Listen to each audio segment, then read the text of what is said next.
Kalyanshil road पर पिसौली गांव में हजारों वोटर आईडी कार्ड मिले, चुनाव रद्द करने की मांग।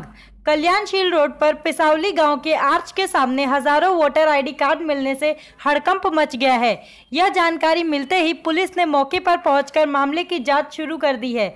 इस घटना के बाद शिवसेना उद्धव बालासाहेब ठाकरे गुट के कार्यकर्ताओं ने पुलिस को बयान देते हुए मांग की है कि इस मामले की पूरी जांच की जाए और दोषियों के खिलाफ सख्त कार्रवाई की जाए। शिवसेना ठाकरे गुट के जिला अध्यक्ष धनंजय बोड़ारे और वैशाली दरेकर ने बताया कि अब तक लगभग 7,500 वोटर आईडी कार्ड बरामद हो चुके हैं।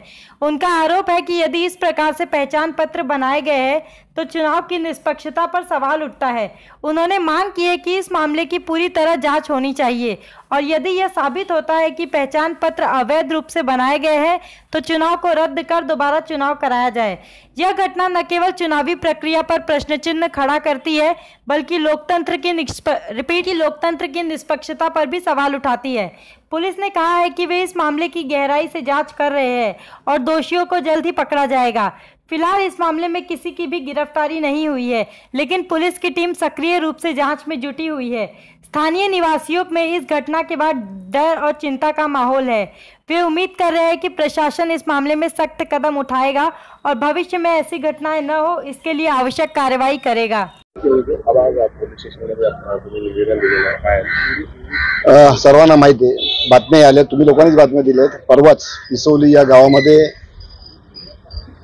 जवळपास एक गोणीभर निवडणूक आयोगामार्फत देण्यात आलेले वोटर आयडी या ठिकाणी रस्त्यावर पडलेले आहेत आणि ते लोकांनी पोलिसांच्या नजरेत आणून दिल्यानंतर आज ते जमा केलेले आहेत। अशा पद्धतीनं हे निवडणूक आयोग किंवा निवडणूक यंत्रणा या ठिकाणी या महाराष्ट्रामध्ये या देशामध्ये काम करते।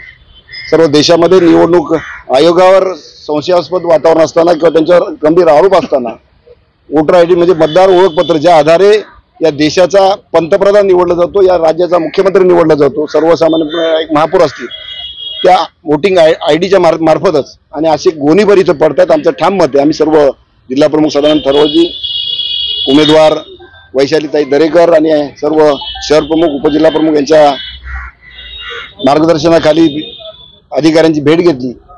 ही पोलीस यंत्रणेचं त्यांचंच काम आहे, जसं निवडणूक यंत्रणा तशी पोलीस यंत्रणा, या दोघांच्या माध्यमातून इथं पारदर्शक निवडणूक होते किंवा निर्भयपणे निवडणूक होते। पण या आमचं ठाम मत आहे की या निवडणुकीमध्ये या बोगस आधार कार्ड असतील याचा वापर केला गेलेला आहे, निवडणुकीमध्ये त्या आधारे मतदान झालेलं आहे आणि असं असेल तर चुकीचं आहे, त्याचा गैरवापर केलेला आहे। तर हे पोलिसांनी आणि महसूल अधिकारी किंवा आरोनी हे सिद्ध करावं, ते बोगस होते की खरे होते। खरे असतील तर ते रस्त्यावर कसे पडले, संबंधित अधिकारी कोण असतील, कर्मचारी असतील, बीएलओ असतील, त्यांच्यावर कारवाई झाली पाहिजे। एक तर बाप दाखवा नाही तर श्राद्ध घाला। हे बोगस असतील ते कोणी तयार केले त्याचा मागमूस काढा, त्याचा पुरावा घ्या, त्याचा तपास करा, संबंधितांवर गुन्हे करा। खरे असतील तर तिथं रस्त्यावर कसे पडले, लोकांपर्यंत का पोहोचले नाही, त्यामुळे लोक मतदार वंचित झाले, कारण आयडी असल्याशिवाय तिथं मतदान करता येत नाही। त्यामुळे एवढ्या लोकांना जर खरे असतील तर एवढ्या लोकांना मतदानापासून वंचित ठेवलेले असा आमचा ठाम आरोप आहे।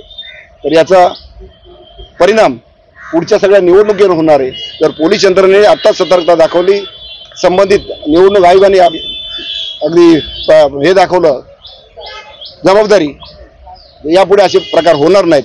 जर यामध्ये आमचं समाधान नाही झालं तर शिवसेनेतर्फे याचं मोठं आंदोलन आम्ही करू, असा इशारा आम्ही दोन्ही प्रशासनाला देतो।